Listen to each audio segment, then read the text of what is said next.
Hello everyone. So here we are with our next video. Actually in this video we are going to cover a very short part of stress. ये वो part 5 हो गया ये stress का, और actually ये वो चीज़ें हैं जो मैं भूल गई थी पिछले वीडियो में बताना. ये इसमें दो चीज़ें आएंगी कि हमारे को स्ट्रेस कैसे अफेक्ट करता है, how do we actually deal with stress, and as a human how we deal with stress. Okay, so we have over here 2 cycles. Stress cycle बोल लो, डिस्ट्रेस साइकिल और वेलनेस साइकिल अलग से भी बोल सकते हैं. तो ये हमारा आ जाएगा इस वीडियो में. सो let us just quickly start with the wellness cycle of stress. Wellness cycle now basically ये हम पूरा बेसिक्स से समझेंगे इसमें, ठीक है ना. डिस्ट्रेस साइकिल जो है वो बहुत शॉर्ट में है और इस साल के लिए बहुत इंपॉर्टेंट है बिकॉज ये बहुत सालों से आया नहीं है. 2017 में आया था ये और 2015 में आया था डिस्ट्रेस साइकिल. सो इस बार साइकिल्स ऑफ स्ट्रेस या डिस्ट्रेस साइकिल या वेलनेस साइकिल इंडिविजुअली पूछ सकते हैं. So let us just quickly start with wellness cycle. So the way in which you are going to start your answer is, this is from last 10 years, ठीक है ना. ये 10 years से ही बता रही हूँ मैं ये वाला, because it was not in the book but it is in the syllabus for this time. So मैंने बुक से ही ले लिया ये. वेलनेस साइकिल का अगर पूछेंगे 5 marks के क्वेश्चन के लिए आपको इस तरीके से आंसर लिखना है कि कोई भी फिजिकल, एनवायरमेंटल और सोशल कॉज होता है stress state is termed as stressor. कि जो भी चीज़ हमें फिजिकली या एनवायरमेंटली या किसी भी तरीके से हमें स्ट्रेस दे रही है तो उसको हम बोलते हैं stressor. Some examples of stressors are as follows. Physical stressors, ठीक है, related to problems in one's body. Physical body में प्रॉब्लम हो रही है, ऑब्वियसली बॉडीली प्रॉब्लम्स को फिजिकल या फिजियोलॉजिकल बोल सकते हो. Social stresses demand of society in the form of rigid social norms. Work stressors, demand of the job or role conflict or overload. Environmental stressors हो गए, ठीक है, adverse climatic conditions, noisy neighborhood, traffic jams. Decision stressor, inability to take decision because of certain conflicts. ये तो बहुत simple English है, so बहुत आराम से समझ में आ रहा होगा ये. They are just telling about various types of stressors. उसके बाद change stressor, change in job, school. और ये वाला थोड़ा सा एक्सप्लेन कर देते हैं कि अगर हम कहीं चेंज होता है हमारे इन्वायरमेंट में, हमें कहीं और जाना पड़े या कोई स्कूल शिफ्ट हो जाए या कोई घर शिफ्ट हो जाए तो उससे हमें स्ट्रेस होता है ऑब्वियसली. सो ये उसकी बात कर रहे हैं, ठीक है ना. Now see when an individual reacts to a stress और in an adaptive manner, that is the person has developed effective ways of coping, it leads to wellness cycle. Wellness cycle will take place when the individual who is having stress is able to deal with the stress.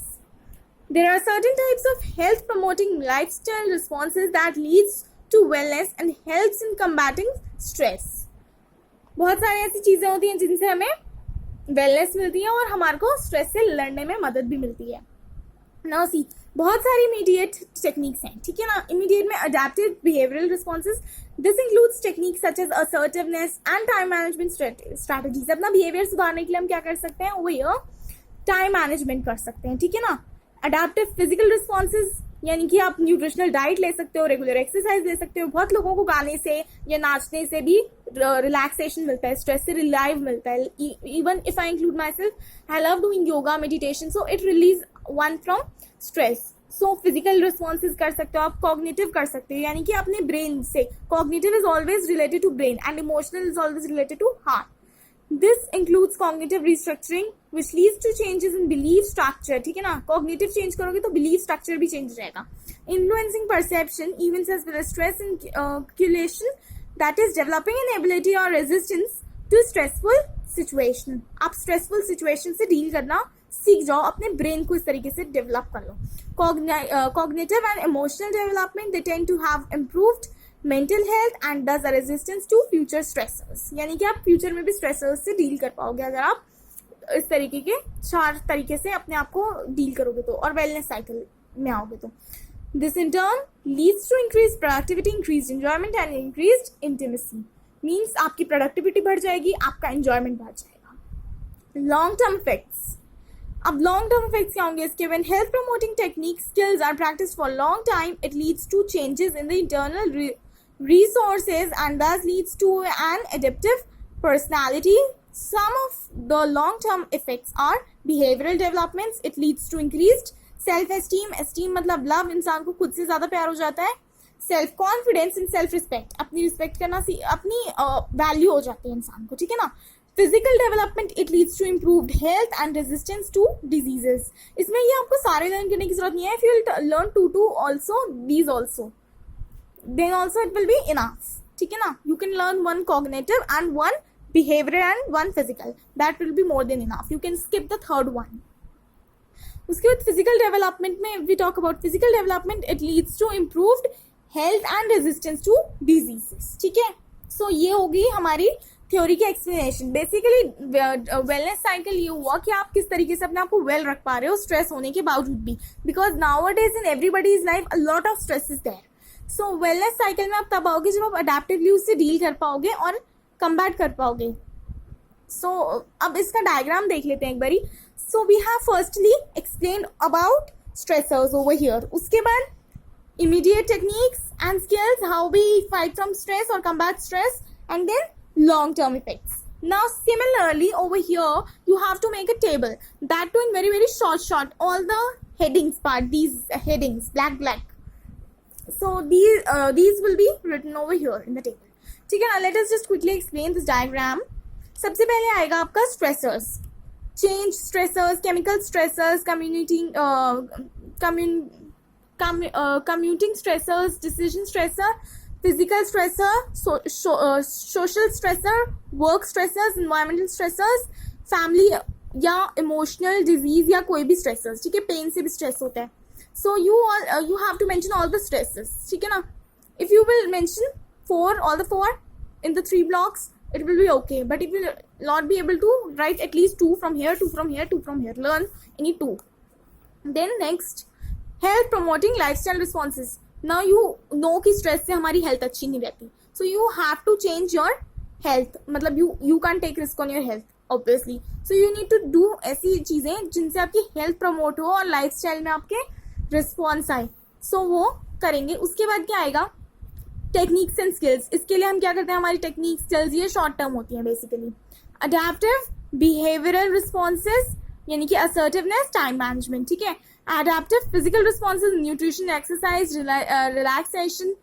उसके बाद third one, adaptive cognitive and emotional responses, stress inoculation, cognitive restructuring. You have to मतलब ये सब भी मैं explain तो कर भी चुकी हूँ. अपने दिमाग को एक ऐसे वे में ढालना पड़ता है इंसान को कि जो है उसको स्ट्रेस कम हो. इमोशनली अपने आप को स्ट्रॉन्ग बनाना पड़ता है, स्ट्रेस को कम करना होता है, inoculation. So this is there. उसके बाद you will write the long term effects, increased self esteem, self respect, self confidence, improve physical. देखो इससे क्या होगा, टाइम मैनेजमेंट करोगे और assertiveness लाओगे अपने अंदर, तो you will have more self esteem और self confidence and respect. या then इससे nutritional food, exercise, relaxation, इससे क्या होगा, physical health and resistance to diseases ये आ जाएगा. उसके बाद थर्ड वाला अपनी कॉग्निटिव रिस्ट्रक्चरिंग करोगे तो improved mental health and resistance to future stressor, ठीक है ना. हेल्थ, मेंटल हेल्थ भी अच्छी हो जाएगी और फ्यूचर स्ट्रेसर से लड़ने की भी हमें शक्ति मिलेगी. और इससे क्या होगा, increase productivity, increase enjoyment and increase intimacy, ठीक है. And now health promoting lifestyle responses are directly related to this. ये भी हो रहा है इसलिए ये हो रहा है. तो दिस इज वेलनेस साइकिल का diagram. This was given by Charles and Nathan. So this is over here we are completing with a wellness cycle. I hope I have made myself very clear. So let us just quickly start with the distress cycle. So distress cycle it is in 2016 if I am not wrong. Yeah. So इसमें पहले बस एक छोटा सा paragraph आपको explain करके लिखना होगा कि डिस्ट्रेस साइकिल क्या होती है. देखो वेलनेस साइकिल में तो हम ठीक हो जाते हैं स्ट्रेस से, ठीक है. उसके बाद जो डिस्ट्रेस साइकिल होती है उसमें हम ठीक नहीं हो पाते हैं, हमें प्रॉब्लम्स होती हैं. Various problems are faced by us. Psychological distress is a general term used to describe unpleasant feelings or emotions, यानी कि unpleasant, जो कि अच्छी नहीं है, that impact your level of functioning. In other words, it is psychological discomfort that interferes with your activity of daily living, या आपकी जो वो होगी, मतलब जो आप काम करने की क्षमता होगी वो डेफिनेटली डिक्रीज हो जाएगी अगर आप डिस्ट्रेस साइकिल के अंदर जाओगे. तो वेलनेस साइकिल के अंदर जाओगे स्ट्रेस से तो इट विल बी बेनिफिशियल, यानी कि यू स्ट्रेस होगा. और इसमें distress is always a negative word. Psychological distress can result in negative views of environment, others and the self. Psychological distress से क्या होगा, हम एनवायरनमेंट के लिए या अदर्स के लिए, दूसरों के लिए या खुद के लिए अच्छे व्यूज नहीं रखते, नेगेटिव व्यूज रखने लग जाते हैं, पॉजिटिव होने की जगह नेगेटिव होने लग जाते हैं. Sadness, anxiety, distraction and symptoms of mental illness are manifestations of psychological distress. ये सैडनेस होने लगती है, एंजाइटी होने लगती है, डिस्ट्रैक्शन होने लगते हैं और मेंटल इलनेस हो जाती है, और साइकोलॉजिकल डिस्ट्रेस रहेगा तो यही होएगा. Next is the table. इसका डायग्राम दे दिया है, ठीक है. सो let us just quickly go for the diagram. इसमें भी इन्होंने यही है, ये पहला तो सेम है, chain stressor, chemical stressor, commuting stressor, decision stressor, disease, emotional, environmental, family, pain, and the third block is phobic, physical, social and work stressor. ठीक है. इससे क्या होगा, इतने सारे स्ट्रेसेस हैं एक इंसान को, स्ट्रेस ओवरलोड होगा, ठीक है ना. स्ट्रेस ओवरलोड से इमीडिएट इफेक्ट्स क्या होंगे, behavioural. Example, over eating and excessive alcohol consumption. ठीक है. बिहेवियरल में बहुत सारे टीनेज में बच्चे भी बहुत ज़्यादा अल्कोहल या अलग अलग टाइप की ड्रग, कोकेन, ये सब शुरू कर देते हैं. उसके बाद फिजियोलॉजिकल में heightened muscle tension, elevated blood pressure, rapid heartbeat, pounding heart, etc. Right? Then the third one is emotional, heightened anxiety, depression and anger. And then the fourth one is cognitive. Example, increased distractibility and then decreased concentration. ठीक है ना. Concentration में problem हो जाती है, distraction बहुत जल्दी होने लग जाते हैं उन बच्चों को जिनके अंदर स्ट्रेस होता है. Not only about kids, even in adults. उसके बाद इसके इमीडिएट इफेक्ट्स क्या होंगे, बिहेवियरल डिसऑर्डर्स यानी कि ओबेसिटी हो सकती है, अल्कोहलिज्म हो सकता है. मेंटल डिसऑर्डर्स में हेडेक, हाइपरटेंशन और other diseases can also be there. Emotional में chronic anxiety and depression, personality changes and mental illness. Cognitive में problems, obsessive thoughts and sleep disorders. और ओवरऑल कॉस्ट में क्या होगा, decreased productivity, decreased enjoyment, decreased intimacy. यहाँ पर सिर्फ ये चीज सेम है, बाकी सब उल्टा है. स्पेशली ये वाला पार्ट तो बिल्कुल उल्टा है, उसमें इंक्रीज्ड था, इसमें डिक्रीज्ड है. एंड ये जो है ये डायरेक्टली रिलेटेड है इससे, बिकॉज अगर आपको ये स्ट्रेसेस फेस करोगे आप तो ultimately you will go to this part, decrease, you will obviously get decreased productivity, decreased enjoyment and decreased intimacy. So over here we complete our distress cycle and wellness cycle. Part 6 of stress is very important because in that we will finish all the board question answers also.